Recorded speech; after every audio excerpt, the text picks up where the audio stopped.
Pasé luego a redactar el segundo tomo, que es el Incario en la región austral o sur del Ecuador, que lo llamo el Imperio Andino del Sol. Y allí informé ampliamente sobre cómo fue la conquista de los incas en el sector sur, los enfrentamientos y luego las alianzas con los cañaris y todos los testimonios dejados por los incas en el sur del Ecuador, comenzando por Loja, centrándonos en lo que fue la ciudad de Tomebamba, según los cronistas, que yo cito muchos, tan bella como el Cusco, lo que fue Ingapirca y otros testimonios de la arquitectura, así como de la cerámica, de la metalurgia, etcétera, de los incas. Pude constatar en 5 cronistas, por lo menos, la afirmación rotunda de que Huayna Cápac nació en Tomebamba. Lo que es sorprendente para los peruanos, que ellos creen que fue un inca nacido en el Cusco.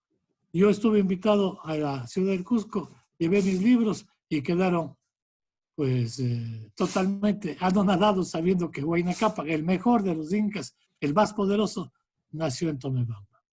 Sin discusión. En el caso de Atahualpa sí hay discusión porque no hay certeza y ninguna afirma radicalmente dónde nació. Pero en el caso de Huayna Cápac, las afirmaciones son tan claras que no hay cómo discutir. Muy bien.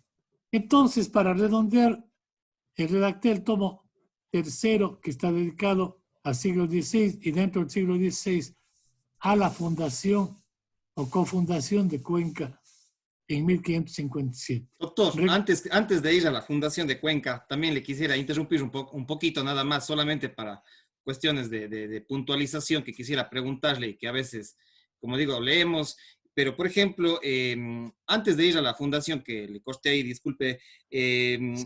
el tema de los cañaris con los incas, ¿qué mismo fueron? Porque hay he leído muchas fuentes y se dice, algunos dicen que los incas fueron invasores, que no se llevaron con los cañaris, que más bien los cañaris eran resistentes a los incas, o había una cierta lazos digamos, de integración, o más bien hubo Bueno, relaciones conflictivas antes de ir a la fundación de Cuenca. ya, todo nos conduce a pensar que los cañaris formaban una confederación, a lo mejor solo para razón de defensa, y cuyo principal jefe fue Duma, un cacique de Sixi. Y él reunió y rechazó inicialmente la penetración incaica. Pero los incas se caracterizan por ser un imperio militarista, teocrático, colectivista, poderoso. Y no se dejaron vencer inicialmente hasta que al final los cañaris, que tienen la virtud de ser buenos políticos, lograron parlamentar, es decir, llegar a acuerdos de convivencia. Tuvieron que ceder y se integraron tanto a los incas que se convirtieron en los mejores servidores, hasta tal punto que Huayna Cápac tenía a una cuarta fracción del ejército integrado solo por cañaris allá en el Cusco. De tal manera que hubo una buena integración con Huayna Cápac. Pero vino después, como sabemos, la división del imperio entre Huáscar y Atahualpa. Los cañaris, posiblemente por razones políticas, también se decidieron por Huáscar. Vino Atahualpa, fue vencido Atahualpa, fue apresado Atahualpa y huyó de la cárcel con la ayuda de alguna persona que le dio una barra de metal para que haga un oramen. Y él dijo que sus dioses le habían ayudado, le habían transformado en culebra y que regresaba para vengarse de los cañaris. Así es que Atahualpa fue el mayor enemigo de los cañaris y parecía que iba a liquidar a todos, pero no lo hizo, porque tuvo que irse a Cajamarca a descansar de los enfrentamientos con su hermano y ahí fue sorprendido por los españoles. Muchos creen y dicen, sí, los cañaris fueron liquidados.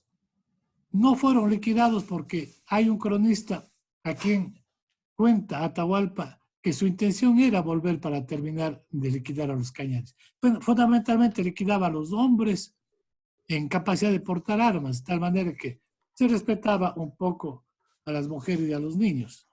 Y por eso, en 1547, cuando pasó por las tierras precuencanas, un cronista que se llama Pedro Cieza de León observó que había una desigualdad total en cuanto a hombres y mujeres, que había un cañari por cada 15 mujeres cañaris. Así es que hay que pensar que no fueron liquidados y que los pueblos que actualmente siguen ostentando el nombre de cañaris tienen derecho legítimo a identificarse como tales, a pesar de que hubo muchos mitimarios o cambios de población de un lado para otro. Pero bueno, así es que los cañaris manejaron siempre como nación, ya con identidad cultural, manejaron su vida política con independencia, porque algunos dicen son traidores. ¿Traidores a qué? No podían asociarse con el fabuloso reino de Quito para expulsar a los incas. Ellos tenían su propia identidad y estaban en capacidad de tomar sus propias decisiones. Eso hay que ver siempre y hay que recordar siempre para evitar que se les califique erróneamente como traidores.